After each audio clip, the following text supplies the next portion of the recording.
Exercise 9.1 question number 10. Two poles of equal heights are standing opposite each other on either side of the road.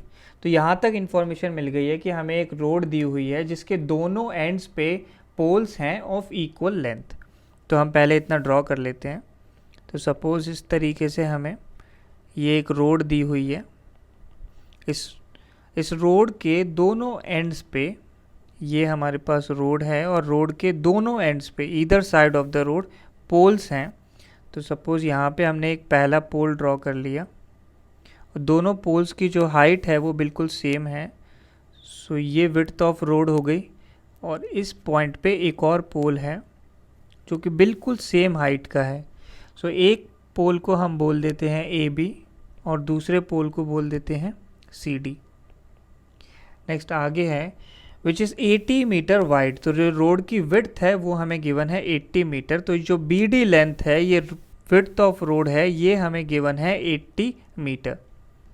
From a point between them on the road the angles of elevation of the top of the poles are 60 degree and 30 degree respectively. तो इस road के बीच में हमें एक point given है. इस point को suppose हम ओ पॉइंट बोल लेते हैं. तो इस ओ पॉइंट को हमने दोनों टावर्स के टॉप से कनेक्ट किया, दोनों पोल के टॉप से कनेक्ट किया.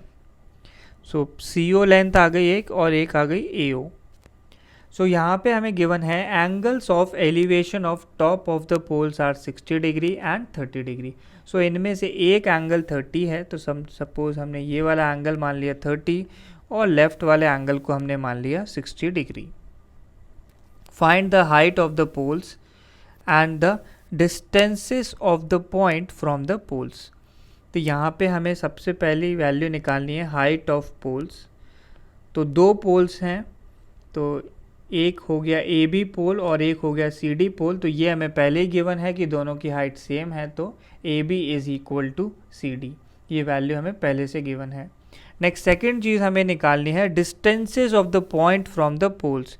तो ये जो पॉइंट ओ है इसका डिस्टेंस हमें from the base of pole. तो एक बेस बी है तो बी से ओ का डिस्टेंस हो गया बी ओ और एक पोल डी है तो डी से ओ का डिस्टेंस हो गया डी ओ. सो हमें फाइनली बी ओ की वैल्यू भी कैलकुलेट करनी है और डी ओ की वैल्यू भी कैलकुलेट करनी है. सो दो अलग अलग ट्रायंगल्स हैं यहाँ पे. इन दो अलग अलग ट्रायंगल्स में हमें एक ही इंफॉर्मेशन गिवन है कि जो बी डी लेंथ है वो 80 है. सो ये बी डी लेंथ खुद किसी ट्रायंगल में नहीं है तो हम यहाँ पे एक वेरिएबल अज्यूम करेंगे. सो पहले हम लोग कंसीडर कर लेते हैं triangle A B O. Triangle A B O. So ये हो गया हमारे पास पॉइंट ओ. ये बी वाली जो वर्टेक्स है वो राइट एंगल्ड वर्टेक्स है, एक पॉइंट ए है और जो एंगल है वो 60 डिग्री गिवन है. सो इस बी ओ साइड को इसको हम लोग लिख सकते हैं, इसको लिखा जा सकता है 80 माइनस ओ डी, क्योंकि क्लियरली हमें पता है कि O B plus O D is equal to 80 metre. तो यहाँ से ओ बी लेंथ को लिखा जा सकता है 80 माइनस ओ डी के इक्वल. तो ये हमारे पास ट्रायंगल बन गया है. इस 60 डिग्री के जो सामने वाली साइड है, ये जो ऑपोजिट साइड है ए बी, ये इस ट्रायंगल के लिए परपेंडिकुलर हो जाएगी with respect to angle O. और जो ओ बी साइड है ये हो जाएगा बेस.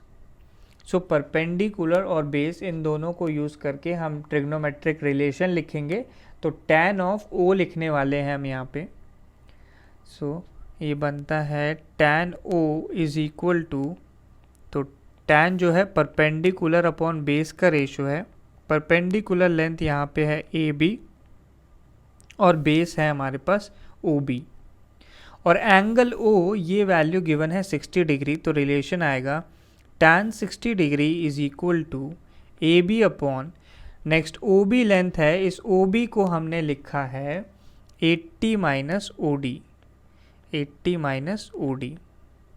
और tan 60 डिग्री की वैल्यू होती है √3. तो ये बन गया √3 is equal to A B upon 80 minus O D. तो यहाँ से हम लोग क्रॉस मल्टीप्लाई करके लिख सकते हैं. ए बी की वैल्यू बनती है √3 इंटू 80 माइनस OD। ये हो गई हमारे पास इक्वेशन नंबर 1। अब हम दूसरा ट्रायंगल अगर कंसीडर करें तो दूसरा ट्रायंगल इस तरीके से है जिसमें राइट एंगल्ड वर्टेक्स है D, एक वर्टेक्स O है जिसका एंगल हमें गिवन है 30 डिग्री, और जो ऊपर वाली वर्टेक्स है वो हो गई C लेंथ। सो यहाँ पे 30 डिग्री की जो अपोजिट साइड है वो इस बार CD है, तो CD जो है यहाँ पे परपेंडिकुलर की तरह बिहेव करेगा, और एडजेसेंट साइड OD है वो हो जाएगा बेस। तो यहाँ भी हम परपेंडिकुलर अपॉन बेस वाला रेशो दैट इज tan वाला रेशो यूज़ करने वाले हैं। तो tan 30 डिग्री ये वैल्यू हो जाएगी परपेंडिकुलर अपॉन बेस के इक्वल। परपेंडिकुलर लेंथ यहाँ पे CD है और बेस लेंथ है OD, और tan ऑफ 30 डिग्री ये वैल्यू होती है 1/√3 के इक्वल। नेक्स्ट, अब क्वेश्चन में हमें मेंशन्ड है कि दोनों पोल्स की हाइट सेम है, यानी AB is equal to CD। तो यहाँ पे जो वैल्यू CD लिखी है न्यूमरेटर में, इसे हम इंटरचेंज कर देंगे AB के साथ, अपॉन डिनोमिनेटर में वैल्यू आ जाएगी OD। सो यहाँ से अगर हम क्रॉस मल्टीप्लाई करके लिखें तो AB की वैल्यू आ जाएगी OD अपॉन √3, और ये हो गई इक्वेशन नंबर 2। तो क्लियरली 1 और 2 को देखें तो लेफ्ट हैंड साइड में वैल्यू AB है, मतलब इन दोनों की जो राइट हैंड साइड है वो हमें इक्वेट करनी चाहिए। सो फ्रॉम इक्वेशन 1 एंड 2, तो राइट हैंड साइड इक्वेट हो जाएंगी। तो पहली है √3 इंटू 80 माइनस OD, और दूसरी साइड बन गया है OD अपॉन √3। सो OD अपॉन √3, ये √3 लेफ्ट में √3 से जाके मल्टीप्लाई होके बन जाएगा 3। √3 इंटू √3 होता है 3। सो ये हो गया 3 into 80 minus OD is equal to OD। इसे ओपन किया तो ये बनता है 3 इंटू 80, ये वैल्यू आ जाएगी 240 minus 3 times OD is equal to OD। So ये वैल्यू हो गई 4OD is equal to 240।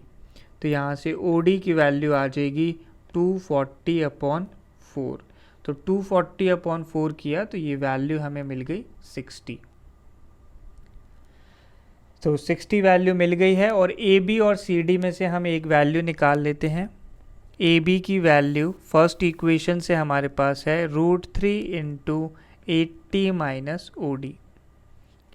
OD की वैल्यू 60 हम लोग यहाँ पे लिख देंगे, तो ये बन जाएगा √3 इंटू 80 माइनस ऑफ 60। 80 माइनस 60 होता है 20, तो AB की वैल्यू आ गई 20 √3, और AB और CD दोनों वैल्यू इक्वल हैं। सो सबसे पहले इंफॉर्मेशन जो हमें निकालनी थी, height of poles. So height of poles, तो एक पोल AB है, दूसरा पोल CD है, और इन दोनों की वैल्यू हमारे पास आ गई है 20 √3, और यूनिट आ जाएगी मीटर।